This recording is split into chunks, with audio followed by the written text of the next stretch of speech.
All right, so let's go ahead and look at some of the book questions from chapter 7.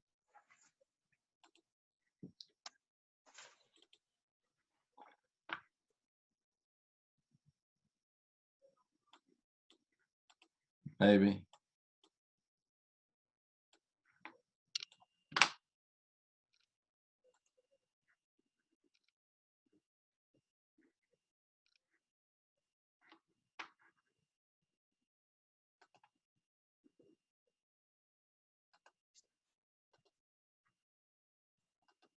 And I start sharing my screen now, and you can kind of see what some of the different chapter 7 questions were. Now I've already written these out, the solution, so I'll just kind of walk through it, but I can also draw on it. So maybe we'll just walk through it as we go, and I'll do some explanation as well. So if you, and I'll give you a second, go ahead and find your book or open up the problem. Yeah. So we're doing chapter 7 book questions right now. Then we'll go back and review for the test after we finish these. But I'll go ahead and give you a second to get your book open.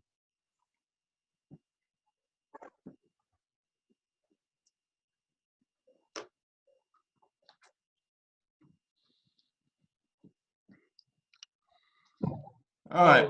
What page is it on? It is on page 230. Thank you.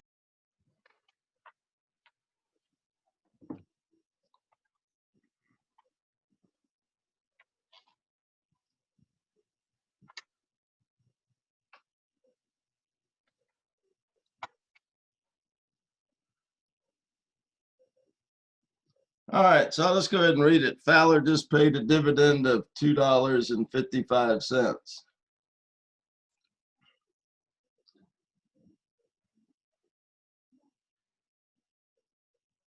The $2.55 is what's already been paid. Okay, that's money that doesn't show up anywhere. It's just like historical information. Like if you were saying, hey, I wonder how many games the Cardinals will win next year. Well, I'm going to look and see what they won last year. Okay. And so it's just sort of a reference point to give us some assumption about the future. And it said the dividends are expected to grow at a constant 3.9%. Okay. So if they're going to grow at 3.9%, then we've got to figure out what the next dividends will be. So it's going to be 3.9% higher than last year. So D1 is going to be $2.65. Since we know that this is an equation for a constant growing perpetuity, in fact, you can kind of write it like this. P of T is equal to the cash flow at T plus 1 divided by R minus G. Okay. So what we can kind of see then is that this works as long as R is greater than G and G is constant.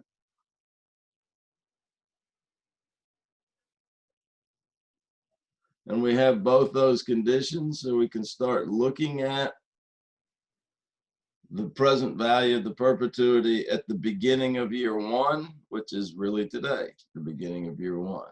So if we find that, we can see then that P0 is equal to D1 divided by R minus G.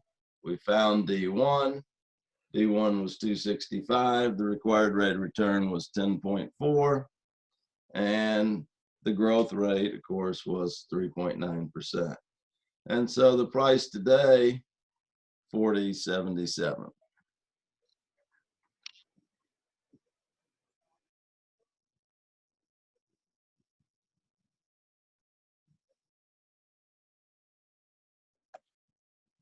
And I'm going to use a different color and see if I can make it a little thinner.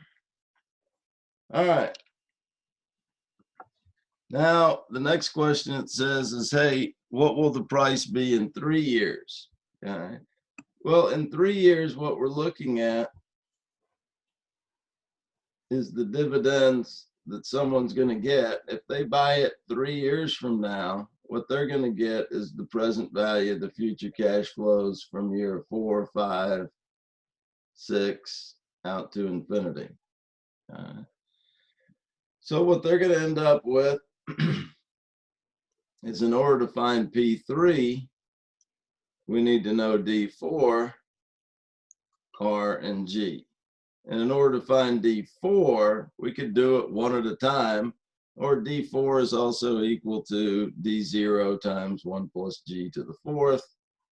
D4 is $2.97, because remember, D1 is D0 times 1 plus G.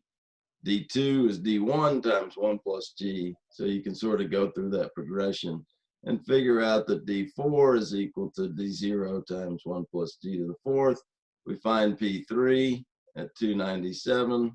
This is R and G, and we come up with the price 3 years from now. All right, and if you wanted to find P15, the price 15 years from now, again, this is all the assumption that everything's growing at a constant rate. Then you've got to find all of the cash flows after year 15. So P15 is equal to D16 divided by R minus G. You got to find D16, and you can figure out what the price is using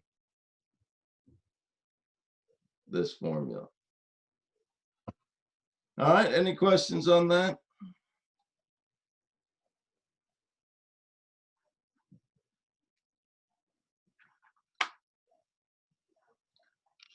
All right, let's go ahead and look at number 2.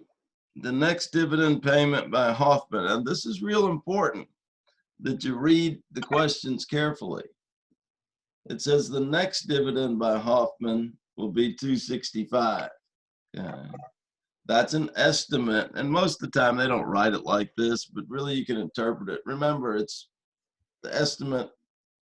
These are all intrinsic values in people's estimate of what they think the stock will be worth. So if next year's dividend, that's D1, is $265, then we can take that present value of a perpetuity equation and rewrite it. We can rewrite it by resolving for this equation here.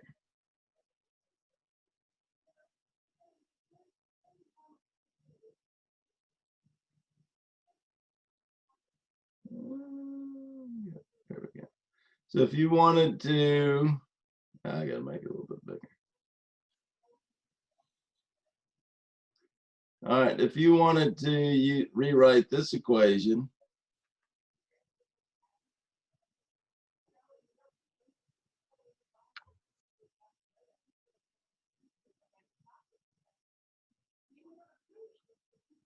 all right, so there we've got it. Now divide by P of T.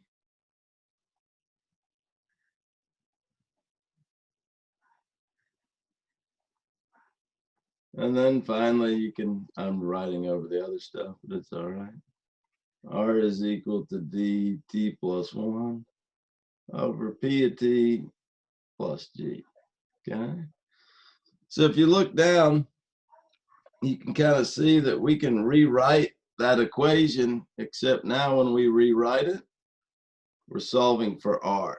So if we're gonna use R is equal to D1 divided by P0 plus G, and we're given, for instance, the dividend next year at $2.65, the price today at $43.15, and a growth rate of 4.5%, then basically what the $43.15 today does is that price today implies, assuming these other two things are correct, a required rate of return of 10.64%.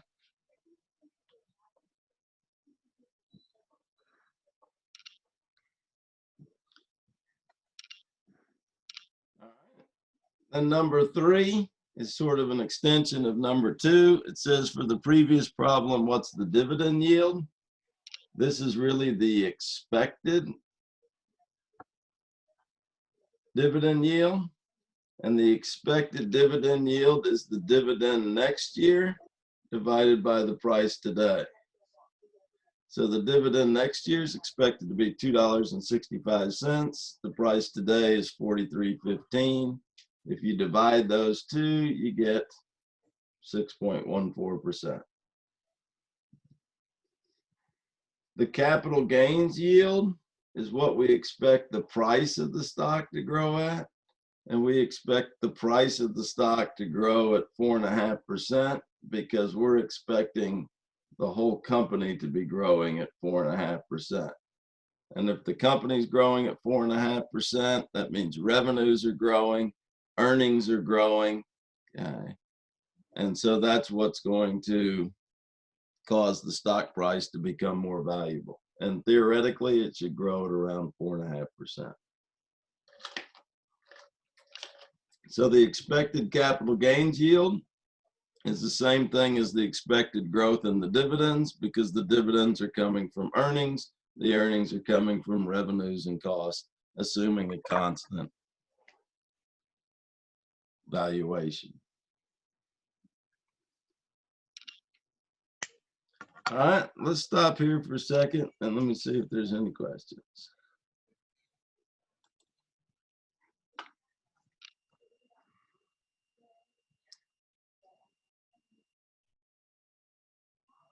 Questions? Questions? No questions. All right.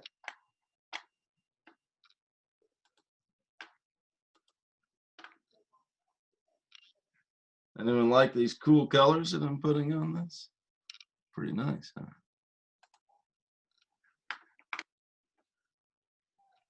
All right. Let's look at problem number 8. Remember what preferred stock was? Preferred stock is a stock that pays a preferred dividend.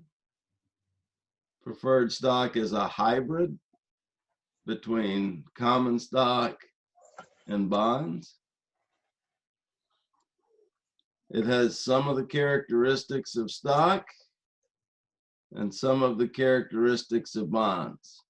One of the characteristics it shares with bonds is that the preferred dividend looks more like a coupon payment. Okay. So in this case, it's a company that pays a preferred dividend, the preferred dividend remains constant. And if this is perpetual preferred, it's going to pay $2.85 a year forever. Okay. Couple other things about preferred stock. If it doesn't tell you, and it tells you the preferred dividend as a percentage, the preferred dividend as a percentage in this case would be 2.85%. Unlike bonds that have an assumed face value of 1,000, preferred stock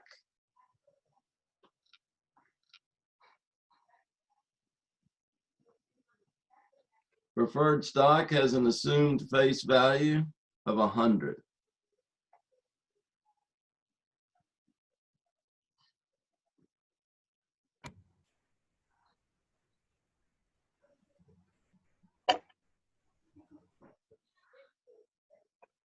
Well, that got messy.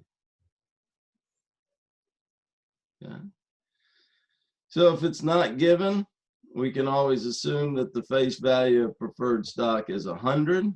And that way, if they gave us the preferred dividend as a percentage and they said 2.85%, then we'd know it's $2.85. In this case, they gave it to us at $2.85. If the current price of preferred stock is $77.32, then we can go back to our old formula for perpetuities. P of T is equal to the cash flow T plus 1 divided by R minus G.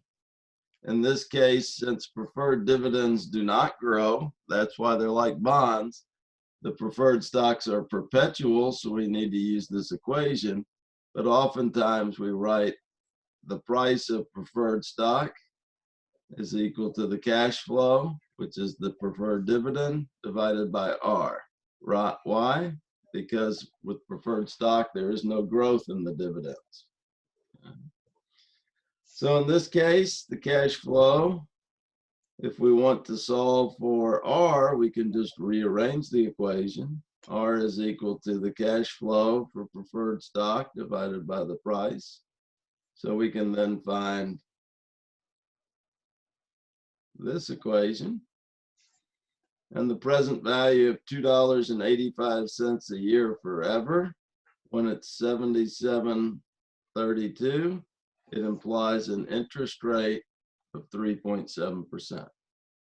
What does the DP stand for? The D? Yes. The D stands for the cash flow associated with preferred stock. It's the preferred dividend. Okay. So the preferred dividend is the cash flow. A lot of times the formula is written like this so that it can be any cash flow. Yeah. Then when it becomes specific for stocks or bonds, that cash flow or that CF becomes a D. And it's either a common dividend or a preferred dividend. But the thing about preferred dividends, they never grow. That's the unique thing about preferred stock. It's more like a coupon payment on the bond. The cash flows are fixed.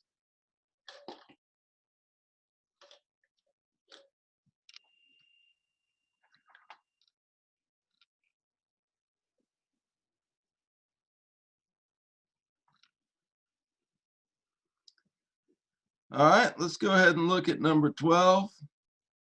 Again, real important that you read the question and look at each word in the question, because a lot of times it'll say either the last dividend, which means it's out to the side and it's already been paid, or it'll say the next dividend. Or in this case, it says Cape Corp will pay a dividend of $2.64 next year. Now remember, no one knows what they're going to pay next year. That really should be reading what? Hey, we expect them to pay a $2.64 dividend next year. Yeah. But it's sort of how the book's written. Can't really. It says the company has stated that it will maintain a constant growth rate of 4.5%.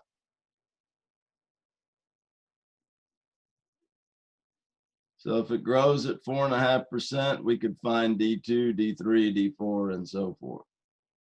We don't really need that because we can find the value of the firm. In this case, the intrinsic value and the horizon value are the same because they're just trying to prove a different point here and make it easy. All right. So if the dividend's expected to be $2.64 next year, it's going to grow at 4.5%. If you want a 12% return, so if the required rate of return is 12%, put it back into our formula, and we can see the price is $35.20. What you can see is how sensitive this formula is to changes in interest rates and also changes in the growth rate. Okay, but especially as R and G converge, the numbers become greatly different for very small changes. So you can see at 12%, we can find the present value of this growing perpetuity is $35.20. But at 8%, when you plug it back in, $75.43. And at least that kind of makes sense. Okay. The lower the required rate of return, the greater the present value of the future cash flows. So the less you require, the more valuable the stock is.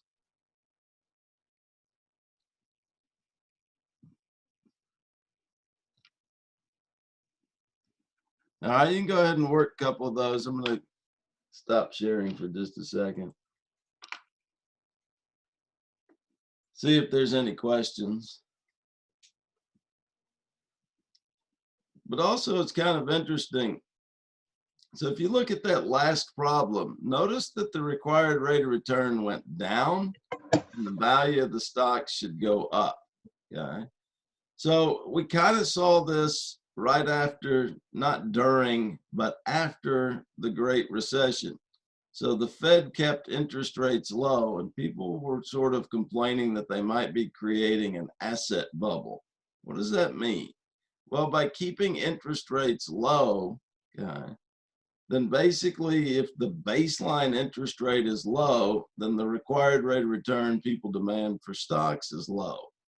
And what's that going to do? Go back and look at that problem. Lower interest rates mean the present value of future cash flows is higher.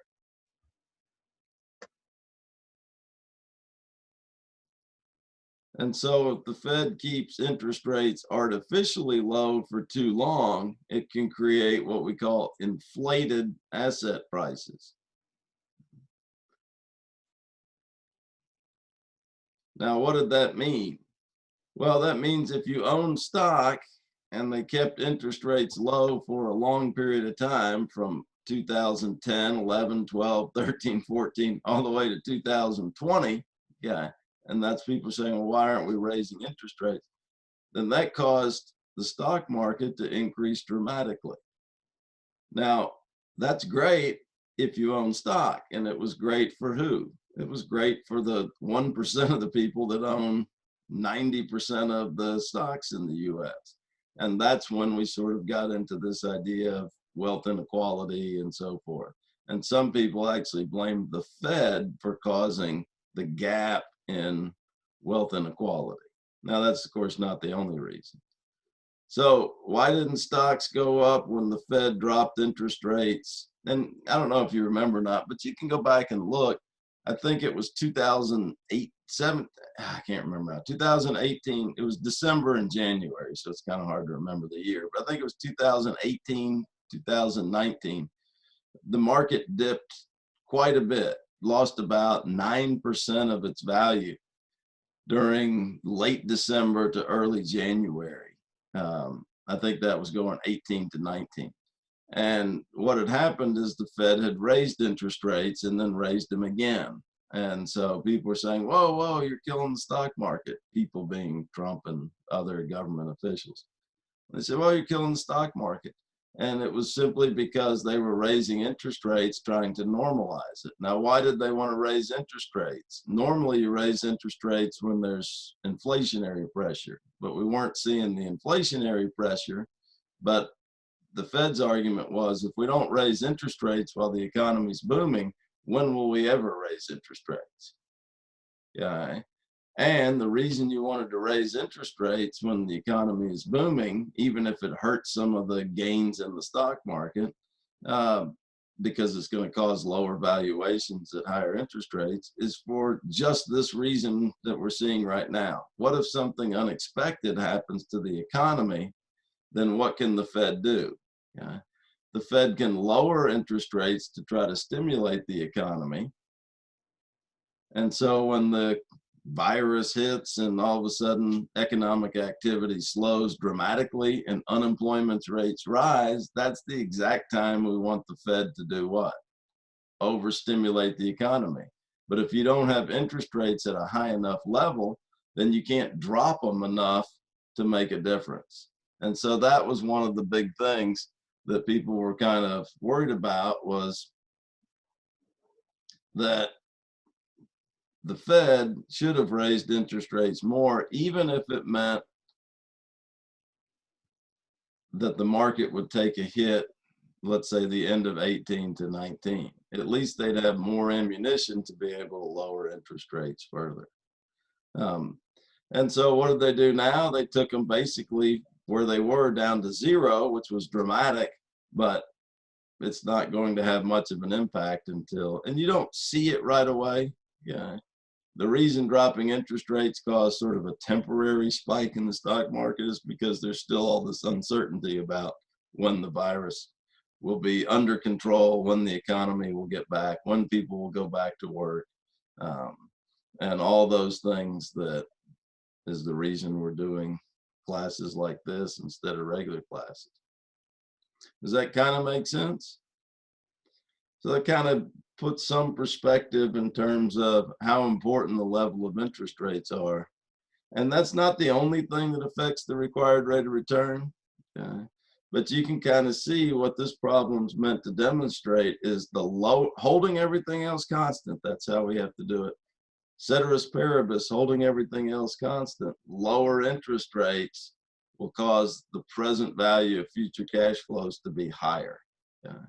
But we can also see what else has an impact: growth. Lower growth causes lower prices. Higher growth, higher prices. So there's sort of a combination of a couple things. All right, let's go back and finish some of these problems so we can have enough time to review.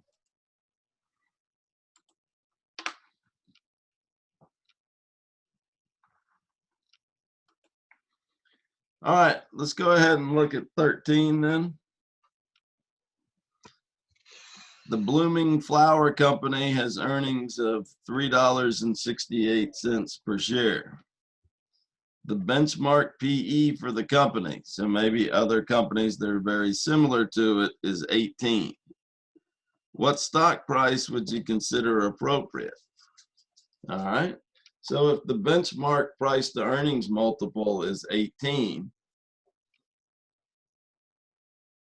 and earnings are $3.68, then price per share, so you can write it out, price per share divided by earnings per share is equal to 18. So if earnings per share are $3.68, price divided by earnings equals 18, then solve for price.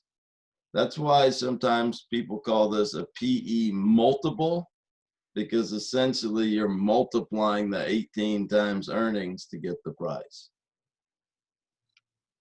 But really it's 60 something divided by 368 equals 18, but you solve for it by algebra. What happens if the P multiple is 21? If the P multiple is 21, then the appropriate price would be 77.28. Higher P multiples, sometimes you hear people talk about the stock price going up because of multiple expansion. When they talk about multiple expansion, they're usually referring to the PE multiple is rising. There isn't anything else they can point to. What causes the PE multiple to rise? When people have, there's a number of things: higher growth or lower required rate of return. They're all interconnected. And there's a couple other things, but those are the two biggies. And it's really the difference between the required rate of return and the growth rate that causes all that. All right, so higher P multiples, higher stock prices. All right, let's look at number 15. Metallica Bearings is a startup, and a lot of companies that begin don't pay dividends. So the question is, if you have a company that doesn't pay a dividend, how do you value it? Well, you could still value it, and here's sort of the theoretical way, and then the other way I'll talk about in just a second. So it's a startup company. No dividends will be paid for 9 years, because they're going to take all the money that they make and plow it back into the company so that they can grow. Okay. If you look at it, Microsoft, which is I haven't kept up now with changes. Microsoft was the most valuable company in the world at over $1 trillion at one point, not too long ago. Okay. But for many, many years, they never paid a dividend. Why not? They were profitable, but they took all their profits and plugged it into new ventures so they could start things like I mean, they went from Windows to selling computers to I mean, they started obviously with operating systems. That was the big thing. Okay. And that's what drove all their cash flow. And then they got into other things. And they've tried many projects. There used to be a Microsoft cell phone. There was some Microsoft MP3-ish player, okay, that no longer exists. But then they got into some other things that were profitable. Okay? Cloud computing, for instance. So all that time they didn't pay a dividend, they were taking money and plowing it back in to new ideas or new businesses or ways to grow. All right, so it doesn't pay a dividend for the next 9 years, and then it will start to pay a dividend of $23 per share starting in year 10. And it will increase the dividend by 5% after that. If the required rate of return is 12%, what's the price today? Okay. Well, since it's going to pay $23 and grow at 5%, okay, now we've got a constant growing perpetuity. The easiest way to solve this is to go ahead and find the horizon value. Now, in this case, oops, the horizon value is at the horizon value. The horizon value is the beginning of when the annuity starts. So it's really the beginning of year 10. But remember, the beginning of year 10 is the same as the end of year 9. So we're just going to call it P9. So P9 equals D10 divided by R minus G. D10, we're expecting $23. The required rate of return is 12. The growth rate's 5. So P9 is our horizon value, okay? But we need to find the intrinsic value.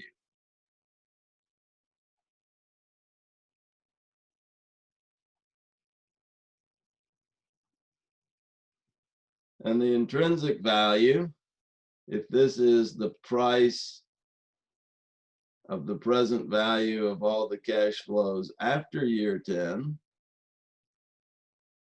starting at the beginning of year 10, but remember the beginning of year 10 is the same as the end of year 9, then P9 is 328.57. That's your horizon value. We find the intrinsic value by discounting it back 9 years, and we get 118.49.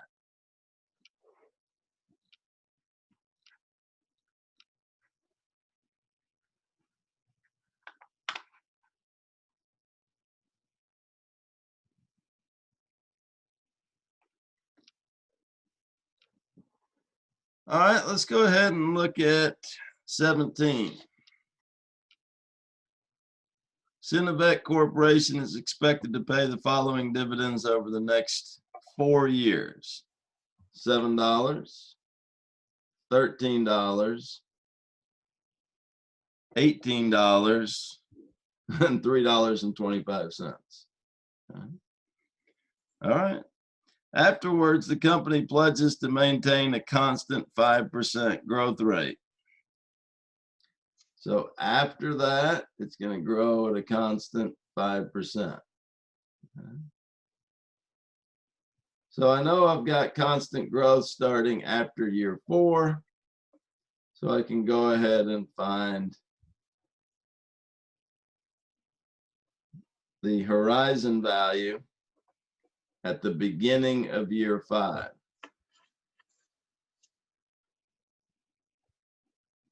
Because that's when I have constant growth.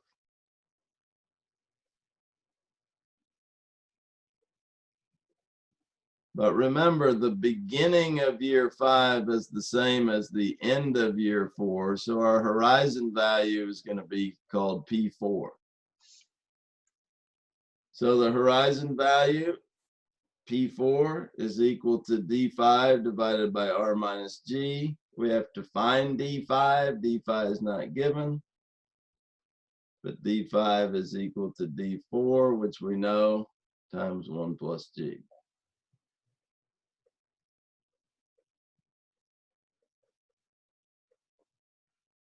And I'm assuming it's 341. All right. So P4 is equal to D5 divided by R minus G. We found D5 at 341. Required rate of return was given, 10.4%. Growth rate's 5%. 6315 becomes our horizon value. So now we found the horizon value. Here's the dividends in year 1, dividends in year 2, dividends in year 3, dividends in year 4, and the horizon value, which is also P4, but it's really the beginning of year 5. And then put that into your calculator to find what? The present value of the future cash flows, which is known as the intrinsic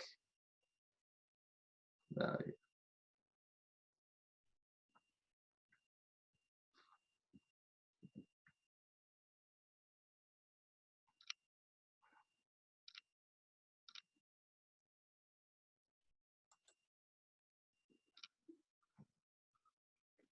All right.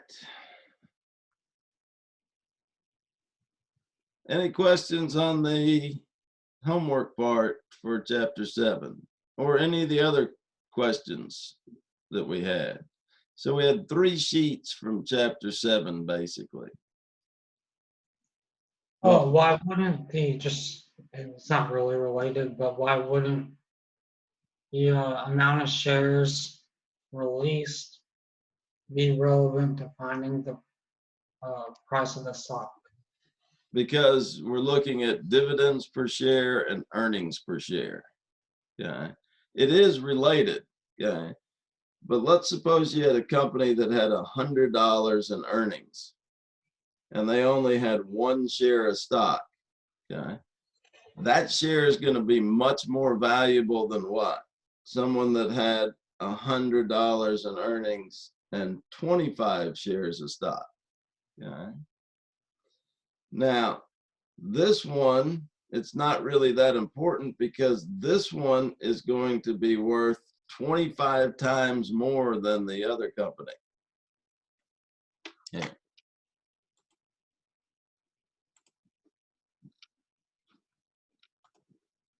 So if you had a company that had earnings per share of 100 and there was only 1 share, yeah, then its earnings per share is going to be $100. Yeah. This one's got earnings per share of 100, but there's 25 shares outstanding. So the earnings per share is only going to be $4. Okay.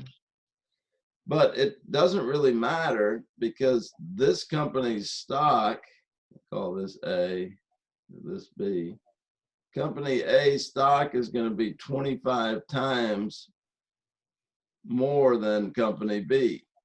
But there's only 1 share. So if you own 1 share, you own the whole company. Company B, the value is going to be 25 times less, but there's 25 shares. So if you have to own the whole company, how many shares do you need to own of B to own the whole company? 25. So to own the whole company, you've got to have the 25 shares. So the value of B, whatever it is going to be 25 times lower than the value of A. You can actually do it. Let's see. Let's put R at 8% and G at 3%. Yeah. Let's assume they pay out all the earnings as dividends. And that's the expected earnings next year. Then P0 is equal to 100 divided by 0.08 minus 0.03. 100 divided by 0.05 is 2,000. So company A's stock is worth $2,000. Company B has $4 of earnings. Let's assume they pay it all out. 0.08 minus 0.03. 4 divided by 0.05 is $80 a share. So company B is only worth $80 a share because they have 25 shares outstanding. Company A is worth $2,000 because they only have 1 share outstanding. Now, if you want to own the whole company outright, you only have to buy 1 share of A, which is $2,000. If you want to own the company outright of B, you're going to have to buy 25 shares. So what's 80 times 25? 2,000. So essentially, the valuation is exactly the same. The only thing that happens when you have more shares is the price falls proportionally. That's why when you hear about a company doing a 2-for-1 stock split, have you ever heard that term?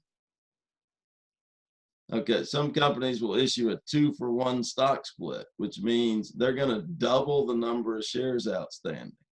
And when they double the number of shares outstanding, what happens to the price? It gets cut down. Yeah. Because now you used to own 1 stock that was worth $80. Now you own 2 stocks that are worth 40. I mean, you can see it right here. Take that, do a 2-for-1 split. You owned 1 share of B. Now magically, everyone who owned 1 share of B gets another share of B. Now the earnings per share drops down to 2, and the price is going to go down to 40.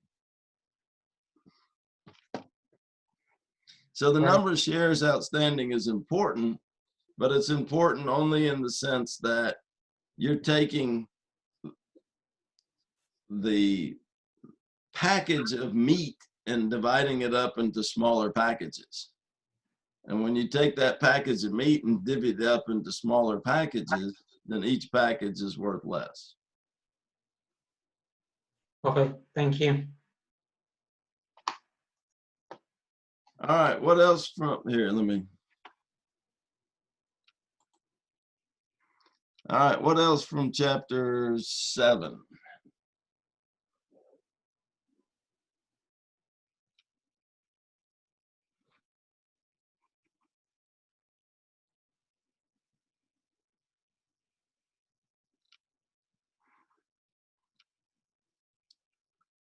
All right, let's go back and look then at, all right, what's going to be on the test.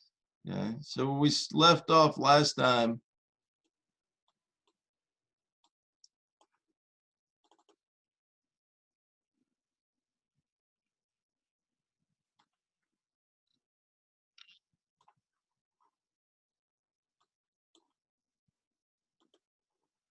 We left off last time with chapter 2. So this test, let me type it out. See. So we've got chapter 3, 6, and 7 on this next test.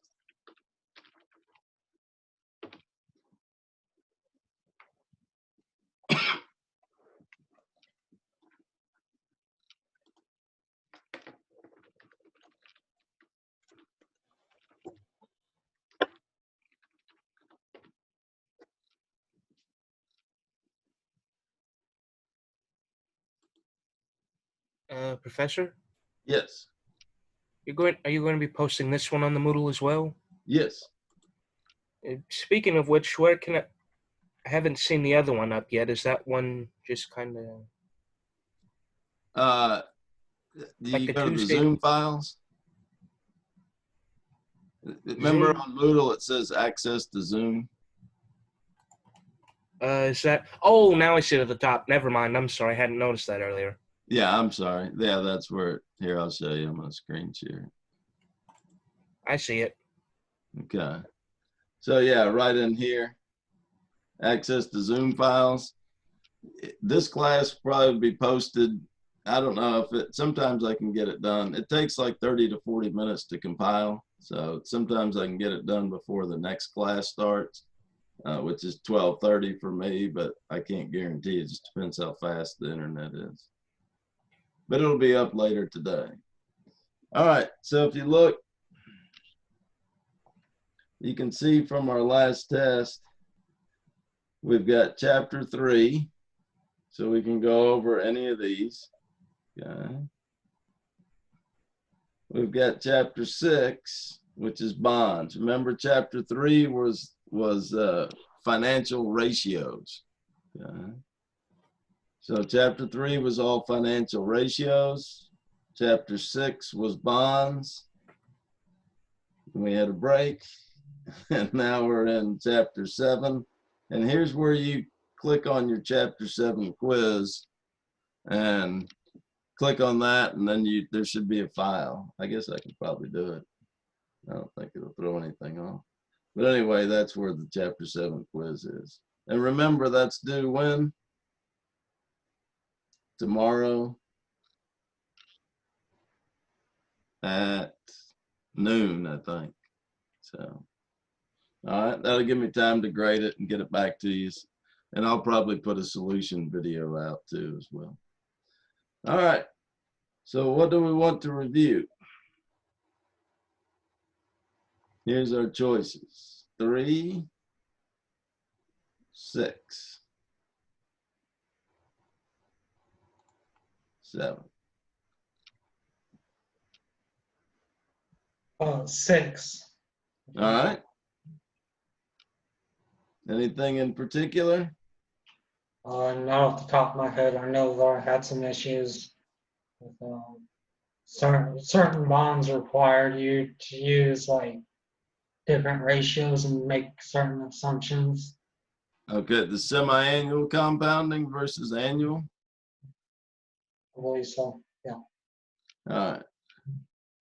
Let's go ahead and look at these. I don't think we did the book problems, did we?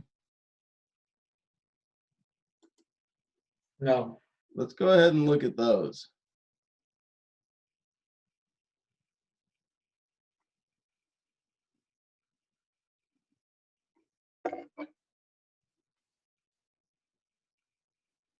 Okay, give me a second.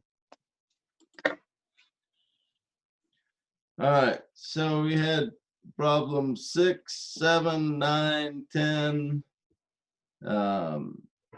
15, 19, 21, 22. Let's start with number 6.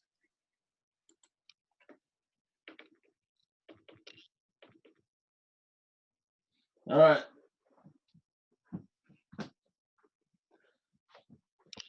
This is going to be on page, I'll give you a minute to find it. 199, I believe. Page 199. All right, Duffner Company issued 15-year bonds 1 year ago. Okay, now this is important. They issued 15-year bonds 1 year ago. So if we look at today, when do the bonds mature?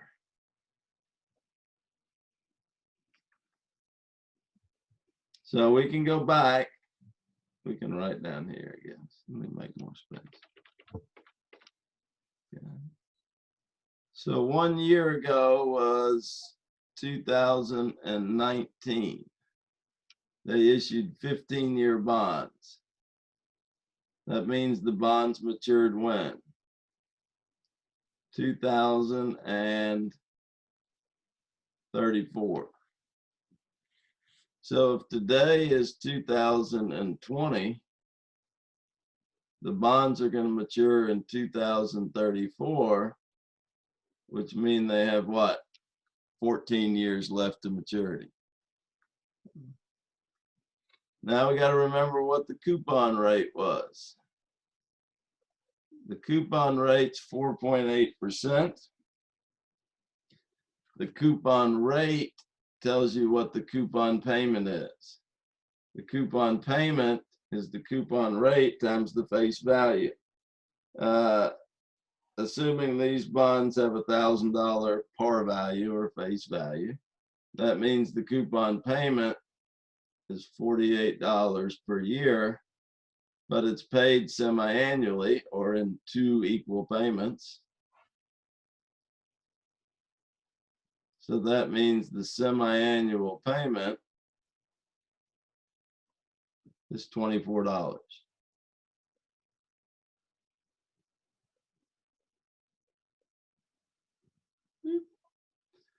And while that's 14 years, there's going to be 28 periods.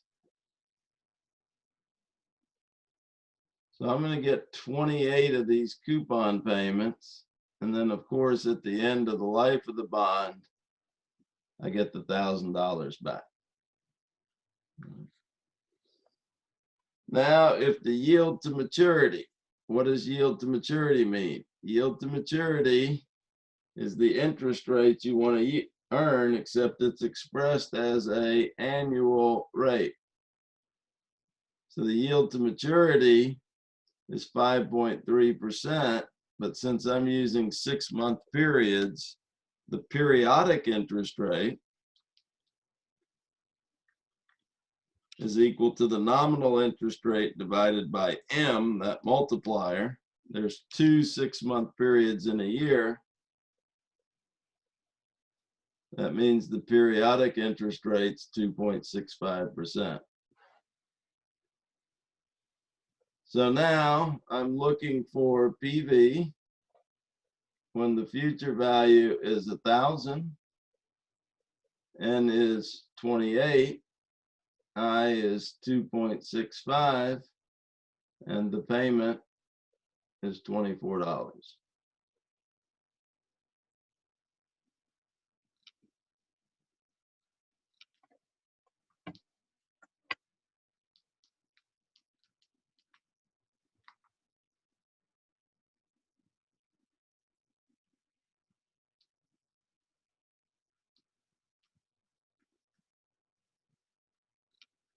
And if you solve for PV, you should get what?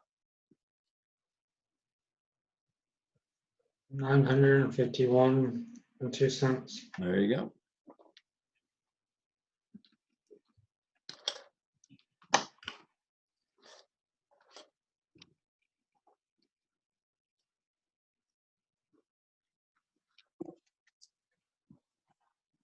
All right.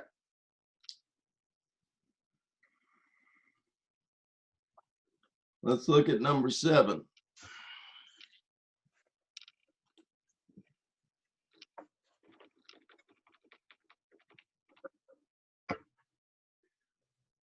All right, number 7 says Parkway Void Company issued 15-year bonds 2 years ago. All right. Now, if they issued 15-year bonds 2 years ago, it means they have 13 years left to maturity. They make semi-annual coupon payments. The coupon rate's 5.4%. That means the coupon payment is $54 a year.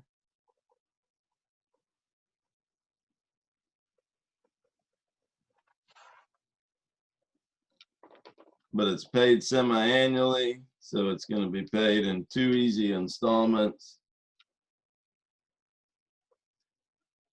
Look very good.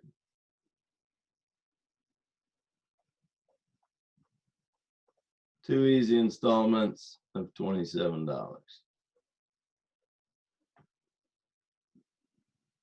Okay.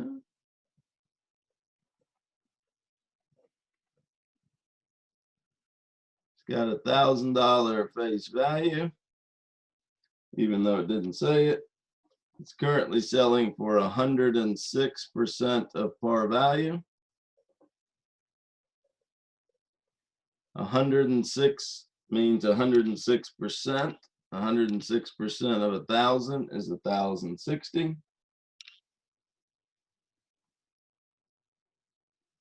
What is the yield to maturity? Okay. So the future value is 1,000. N is 26. The payment is 27. Present value is negative 1,060. Solve for I.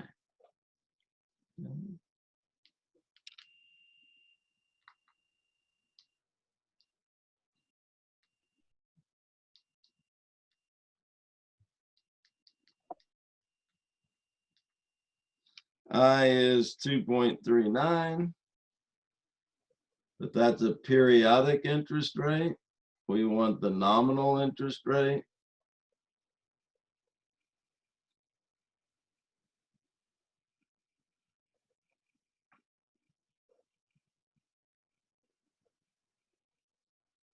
So we need to multiply it by 2, 4.78%. The yield to maturity is 4.78%, compounded semi-annually.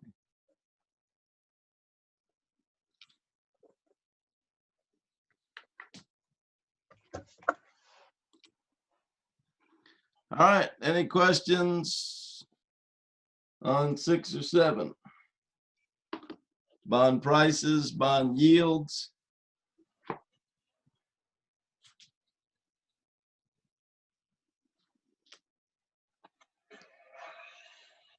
Do we want to do any more problems from chapter 6?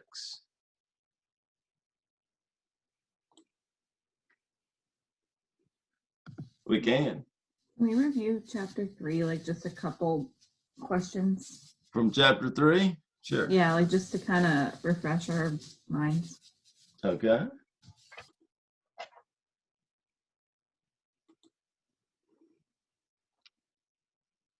Any ones in particular you want to do these question ones? This is probably where I'll get a lot of them from. There could be some book ones too.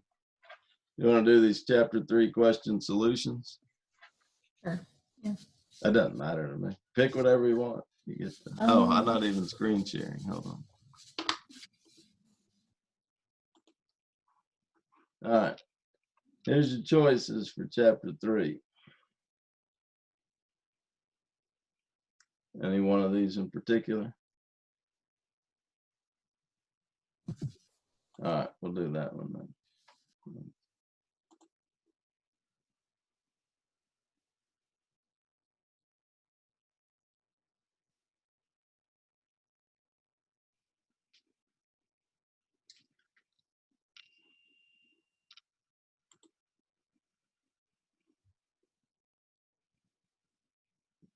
All right. Which ones? You remember these? Let's start with the first one. These are kind of.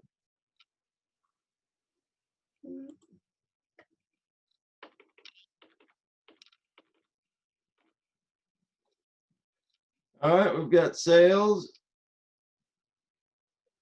of 19.8 million. We've got assets at 14.8 million. We've got debt at 5.6 million. So we could solve for equity if we wanted to. Since assets equals debt plus equity,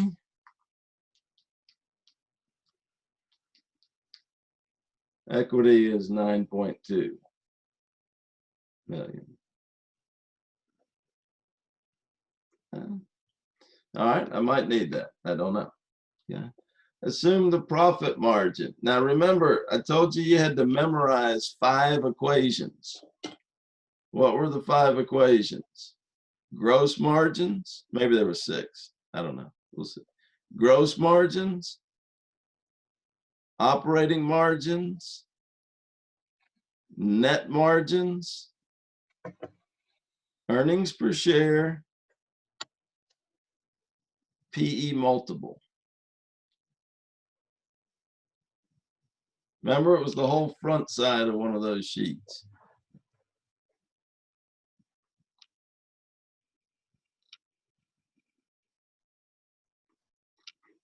Now you can see why I wanted you to memorize. Well, I don't know. It doesn't matter.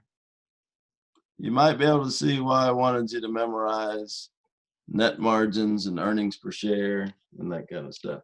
Because that's how we figure out common stock. But anyway, sales are 19.8 million. You need to know what a profit margin is, which is a net profit margin, or sometimes called the profit margin. If the profit margin is 11%, that profit margin is calculated as net income over sales. So knowing the profit margin, I can calculate net income. Net income is 19.8 times 0.11. Net income, 2.178 million. And that was one of the questions. All right.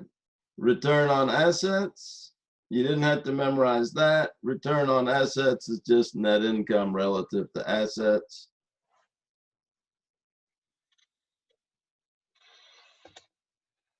Return on assets.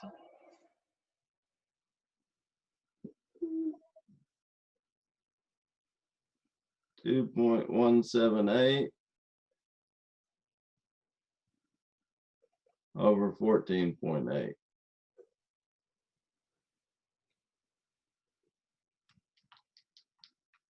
About 14.7%. Return on equity. Hey, now that we know equity at 9.2, I ran out of room.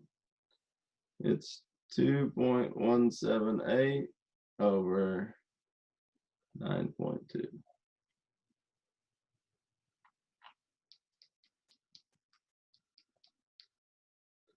(23.7%).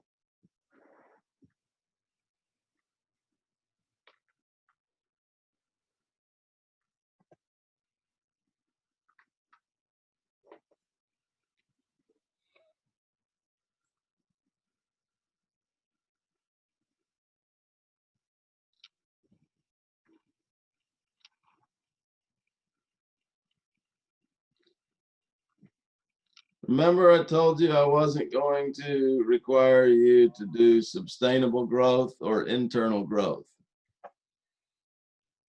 If we have time, we're going to pick it up in a later chapter.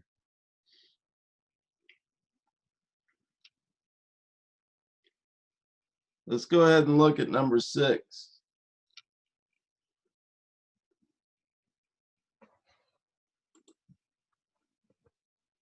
Yeah.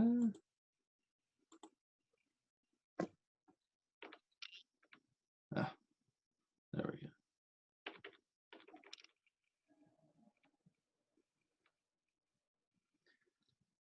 All right. Greenhouse Electric has a profit margin. That's net income relative to sales. 5.6%. Sales, 311,200.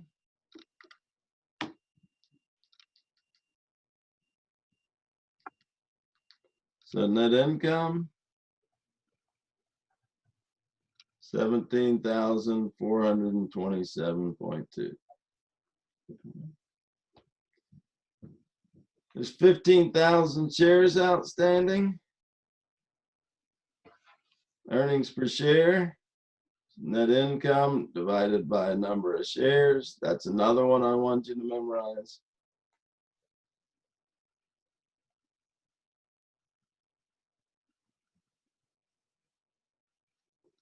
We divide that by 15,000. Earnings per share is like $1.16.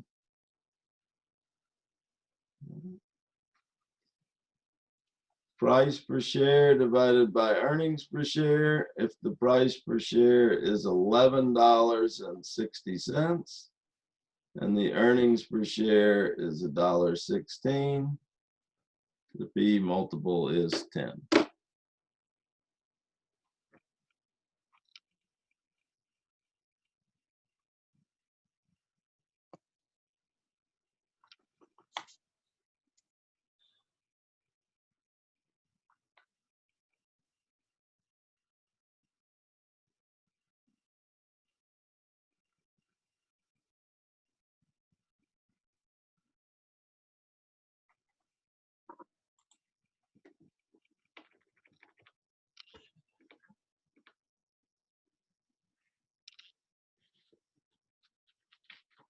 All right, now number 7.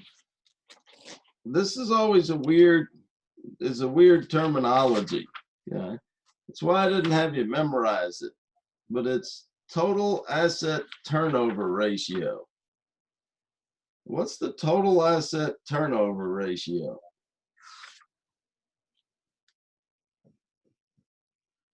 It's whenever you add all your assets together and then divide it out.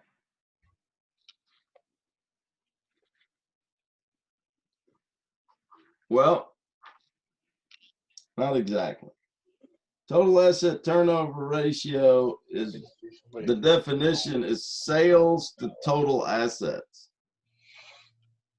Now that's it's a funny thing, but why would anyone want to look at sales relative to total assets?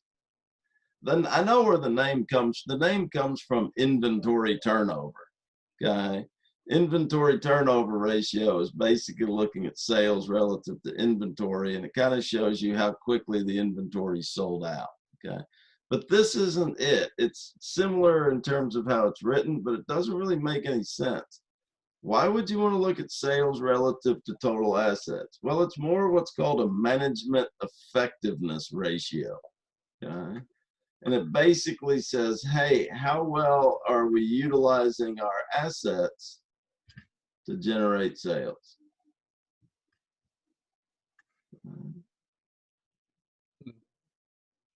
Now, I didn't realize we're out of time. But anyway, so sales divided by total assets is just a managerial effectiveness ratio. Okay. And so what we can see is if we're given sales, now we've got to figure out the combination of fixed assets and current assets, and that's total assets. So you're going to take 291,200, which is sales. Now my total assets is 154,500. Toby, I'm still mad at you. Go away. 89,500. Bit me last night. Which is 244,000. I'm over it. 291,200 divided by 244,000, 1.19. All right. So, any last minute questions before we go? Your quiz is due tomorrow at noon, and our test is going to be when? Next Tuesday.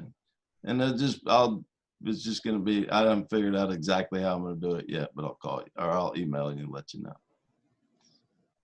All right. As always, just send me an email or text me or call me if you have questions. I have a question. Or since you're my advisor, and how is advising being done now? You just call me and we set up or you set up an appointment, and then most people just call me on the phone and I walk through it with you. Okay. All right. And So just set up an appointment with me, send me an email what time you want, and I'll go over DegreeWorks with you and we'll do it over the phone. okay. All right. Thank you. Mm-hmm. All right. Any other questions? I came in just a bit late. Did you mention how the quiz is going to go over in the first few minutes of class? Or? Yes. So you just download the quiz and then you upload it back to me. Okay. All right, then. There's directions on there. If you don't have a printer, you're going to have to use some sort of device that will convert it back into a PDF file. And you can either, if you have an iPhone, you can use the notes, and I gave you directions on that. Or if you have an Android phone, the cheapest, easiest way I saw was to use the Google Drive. And there's a way to take a picture of that. It back in PDF. Yeah. Is there any sort of time limit from download to upload? No. Everything's due at 12. You need to get it back to me by 12 o'clock tomorrow. All right, then. Well, that's all the questions I have. Have a good day. All right, we'll see you.